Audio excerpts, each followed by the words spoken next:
Ako po ang tumaguyod na nanay at tatay po ng mga kapatid ko na hanggang ngayon po kaya pa din po namin dahil po sa Team Kalingap.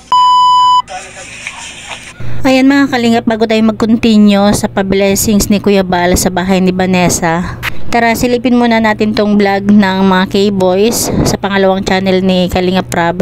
Kasi yung pangalawang channel ni Kalingap Rab, dito nyo mapapanood yung mga beneficiary niya na medyo matagal na lagi niyang binabalik-balikan pa rin. At syempre sa tulong yan ng mga K-Boys, tara panoorin natin. May puso pang ano, kayo na naglagay po nitong puso? Dati lang. Bali yung mga mga K-Boys na yung pumunta. Pasukin po natin. Yan. Laki. Wow, laki. Laki oh, malapit na rin matapos, no? CR. Bali dalawang kwarto, isa sa labas tapos isa sa loob.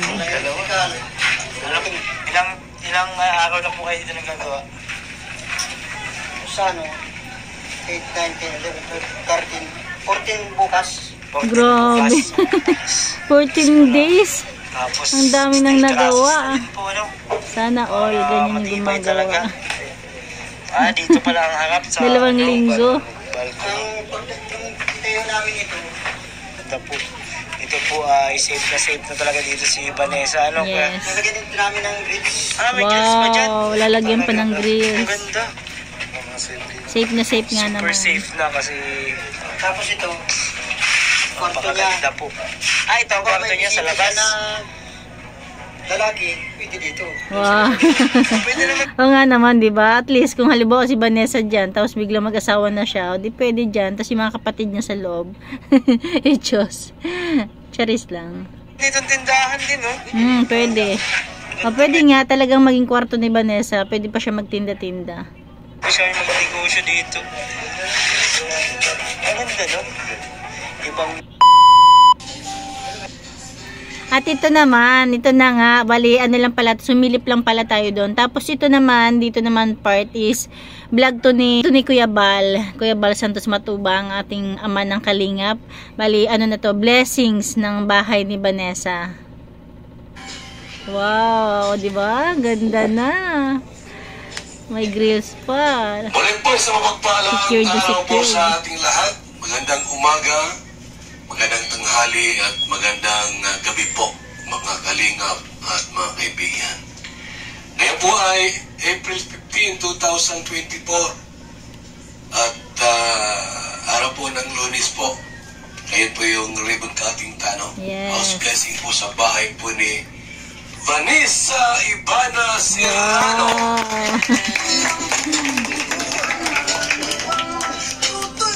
Ang 220 housing project po ng Team Kalingap. Yan. Sa inyong lahat, magandang gabi po sa premiere ni Kuya Bal. Kuya Bal, maraming salamat po. Way back, since iniwan po kami ni Mama tapos ni Papa, ang hirap po ng buhay. Sobra po. Tapos, 2022, November, nakilala ko po si Kuya Jose, Andrino Vlogs. 5 beses niya po kaming binalikan. Natulungan na din po ako ng Team Kalingap since 2022. Tapos, nawala po ako na nagtrabaho po ako, kaya di na po natuloy. Pero, unexpected po na nakita po ako ni Dr. Love. Tinulungan niya po ako. Tapos, binigyan niya po ako ng pag-asa na kaya ko pa, na kahit ako lang, kaya ko, na madami naman po palang nagmamahal sa akin. Hindi lang po pala sa isang tao ako kailangan mahirapan. Kailangan ko pong magpakatatag para sa mga taong umaasa sa akin. Like, yung mga kapatid ko po, kailangan pa po nila ako. Hindi lang po pala ako yung nangangailangan sa sarili ko. Nagpapasalamat po ako sa mga barangay ko po, sa barangay Mangkamagong, kay Lolo July po. Maraming salamat po sa inyo, kay Lola Ping, kay Ate Lilibet. Maraming salamat po sa inyo lahat. Kayo po ang saksi sa kalagayan namin simula nang iniwan ako ng pamilya ko. cute na nanay at tatay po ng mga kapatid ko na hanggang ngayon po kaya pa din po namin dahil po sa Team Kalingap, nakakaya po namin. Maraming salamat Kuya Bal, Ate Edna, na naging nanay at tatay ko po kayo nung wala po si Mama. Tumira po ako sa Lighthouse, na balik-balik po ako sa Lighthouse. Nagpapasalamat po ako sa lahat ng Team Kalingap na nakakasama ko. Hindi ko na po kayo isa-isahin, kaya po nakapalibot sa akin. Sila na po ang naging kaibigan, pamilya, at naging pag-asa ko po para maging malakas. Nandyan din po yung magulang ko. Salamat pa din po na yung nag-stay po ako sa Lighthouse, nasa kanya po. Tatlo kong mga kapatid, ginabayan niya naman po nung wala ako. Nagpapasalamat pa din po ako. Sabi ko nga po sa kada vlog sa akin, nung mga nagpapayo po ako, nung sumasama na po ako kay Kuya Bal sa Gumaka at sa Sorsogon. Kahit anong iwan sa'yo ng pamilya mo, nanay mo pa rin yan. Ano man ang ginawa sa inyo, iniwan ka man, nanay mo yan. Sa ama ko naman po na, sabi ko nga po, tinanggi ako. Kaya ako muntik mawala ng pag-asa. Tatay pa rin po kita. Hindi ako tatayo ng ganito, may respeto sa inyo. Kung wala po, nang dahil po yun sa inyo, kaya maraming salamat po. Sa mga nagtatayo po na tita, tito ko, kay brother, kay Kuya Agul, kay Kuya Kens, kuya ko po. Salamat po kay Kuya Brooks, kay Ate Kat, kay Ate Rhea, kay Ate Aljus. Maraming salamat po. Maraming salamat po sa inyong lahat. Sa dalawang kaibigan ko po, si Pinyel, si Mary Joy, kami po ay halos parehas din ang sitwasyon. Muntikan nang mawalan ng pag-asa, pero andito po kami. Isa na po kami sa Team Kalingap na nagbibigay payo sa mga kabataan, sa mga matanda na muntikan na din mawalan ng pag-asa. Kaya thankful po ako sa binigay ng Team Kalingap na bahay na ito. Kasi noon po, hindi ko po inaasahan ang ganito. Sabi ko po noon na kung may tutulong sa akin, kahit na basta't may dingding lang po kami, mas maging safe lang, okay na po ako doon. Hindi ko po inaasahan na ganito kalaki ang bibigay sa akin ng Team Kalingap. Napakapalad ko po na isa ako sa beneficiary ng Team Kalingap na bibigay ng ganito. Maraming salamat po sa inyo. Sa mga payo po ninyong lahat, hindi ko po nakakalimutan. Sabi nga po ni Ate Jonah, hindi ka makakaraos kung hindi ka galing sa hirap. Kasi kung galing ka sa ginhawa, may hirapan ka pag naging mahirap ka sa dulo. Hindi ko po nakakalimutan. Yun po ang pinakaunang sinabi sa akin ni Ate Jonah nang makarating ako sa Lighthouse. Lahat po ng payo nyo, dadalhin ko po kahit na makakapagtapos po ako ng pag-aaral, hindi ko pa makakalimutan. Kaya Kalingap Rab po, pinakahuli po siya kasi siya po ang nagdala sa akin sa gantong sitwasyon. Kay Kuya Rab po ako nagpapakasalamat kasi dinala niya ako sa Lighthouse. Sa Lighthouse na nagsilbing tahanan ko ng ilang buwan na din po, halos 2 may kalahati. Maraming salamat po Kuya Rab kasi binigyan mo ako ng pag-asa na parang sabi mo na punta ka sa Lighthouse, andun si Kuya Bal, Ate Edna. Yun po ang magulang ni Kuya Rab. Kung tutuusin ay mukhang kapatid ko na po si Kuya Rab kasi dinala niya po ako sa Lighthouse. Doon po ay halos araw-araw may nakakatanggap po ako ng payo. Ngayon po, isa na po akong matatag. Andito pa po yung trauma ko. Pero salamat sa Team Kalingap, sa inyong lahat. Kasi ngayon naiiwasan ko nang mangyari yun ulit. Dahil dito sa pamamahay na ito, hindi ko maiiwanan yung mga kapatid ko. Kahit iwan ko po sila, safe na po sila. Hindi ko na po itatangkahin tapusin yung buhay ko dahil sa mga payo nila. Salamat naman siya kay Lord kasi sa pagsimba ko po sa Christian, kasi sabi nga po ni Ate Edna sa mga Bible study po namin, sabi niya po, hindi nakabase sa reliyon kung anong maniniwala mo. Basta't kay Lord ka manalangin. Talagang didingding niya.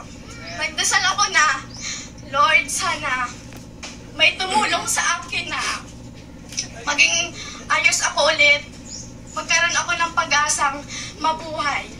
Kasi ako po ay nagsasuffer noon sa depression. Dahil po sa hirap, sabi ko, ayoko na. Sabi po ni Dr. Lab nun sa akin, sabi niya po, bakit ka mawawalan ng pag-asa kung may mga mas malala pang ang kalagayan sa inyo? Tapos ikaw, tatapusin mo ang buhay mo sa walang kwentang bagay. Ngayon po, nare-realize ko na tama siya. Kasi po, nung time na yun, sabi ko, ayoko na. Nung gabi pong yun, sabi ko dun sa kapatid kong bunso, sabi ko, pagod na si ate, ayoko na po.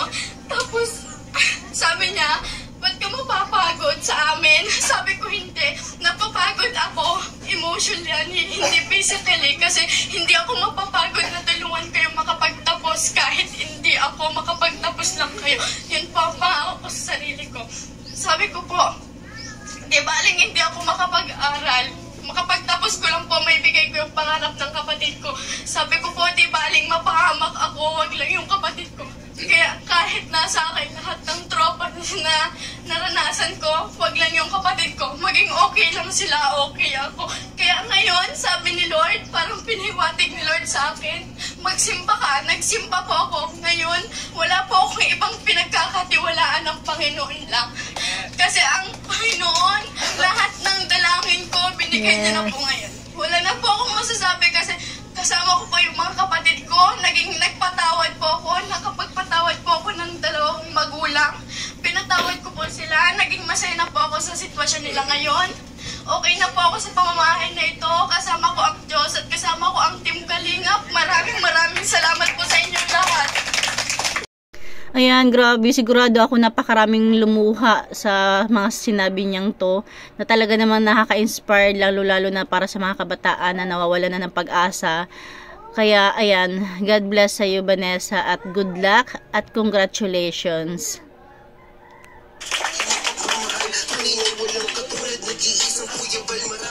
Maraming salamat, Vanessa, sa kwento. Galing ni Vanessa, no? Talino niya. Nayag mo sa amin ito ngayon. Yes. Salamat po sa mga ribbon na binibigay po ninyo.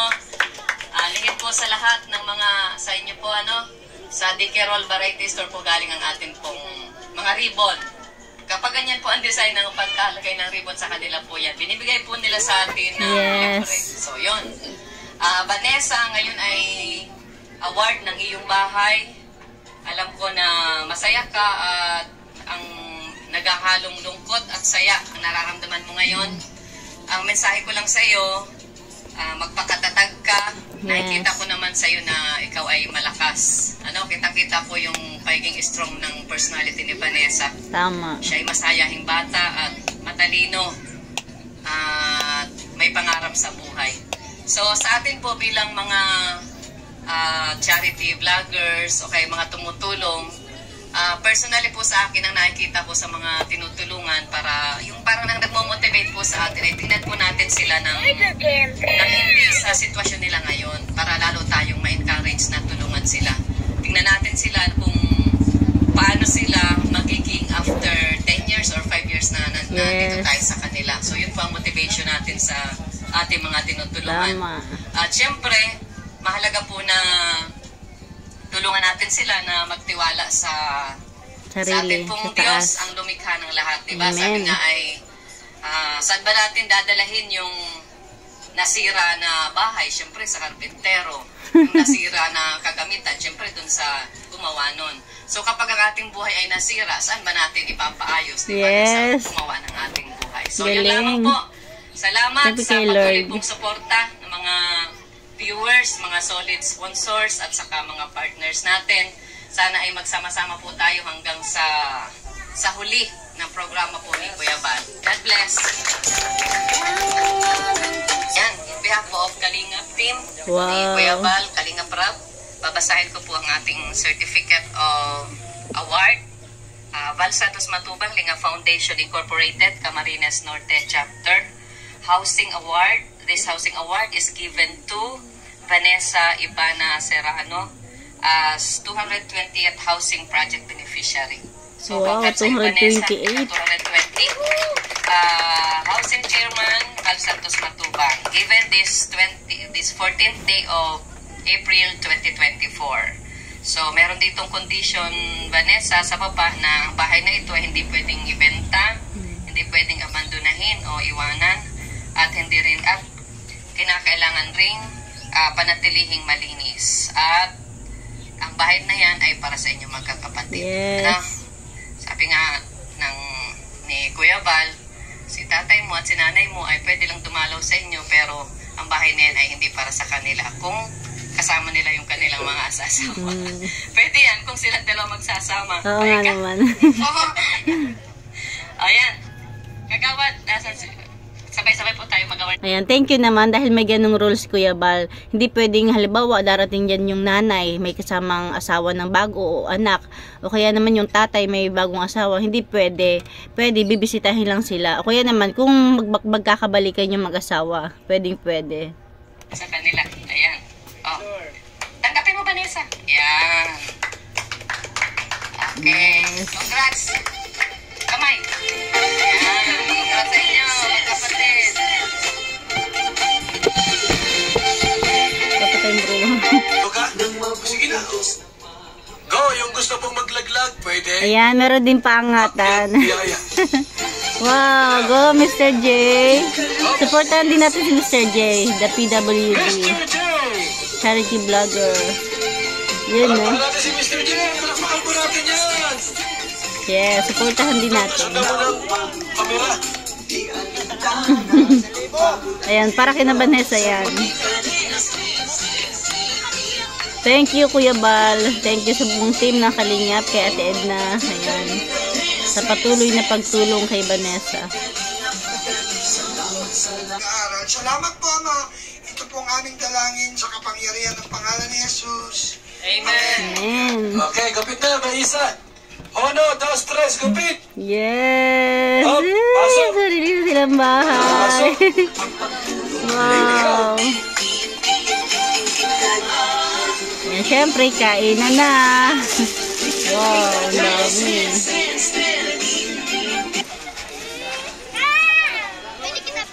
Ayan lang mga kamamshi, hanggang dyan na lang ating kunting share sa pabahay kay Vanessa ng Kalingap, ni Kuya Bal at ni Kalingap Rob. And thank you for watching. God bless you all and Jesus loves you. Ayan, supportahan natin ang buong team ng Kalingap. Ayan, ito na yung bahay niya sa loob. O, diba? Kompleto. May lamesa, may upuan, may platuhan, may mga plato na. Saan ka pa? Dito sa gamit. May 2 kwarto, Plato, CR, may upuan na. tsara, uwan, Wow. kamisa. Sana all. 2 kutson po. 2 kutsyon. Kalingap, 2 kutson, no? May drawer. Mga kapatid niya. Naka-tiles po yan. Naka-tiles pa. Wow. Naka-grills. Di ba talaga namang nakakabilib?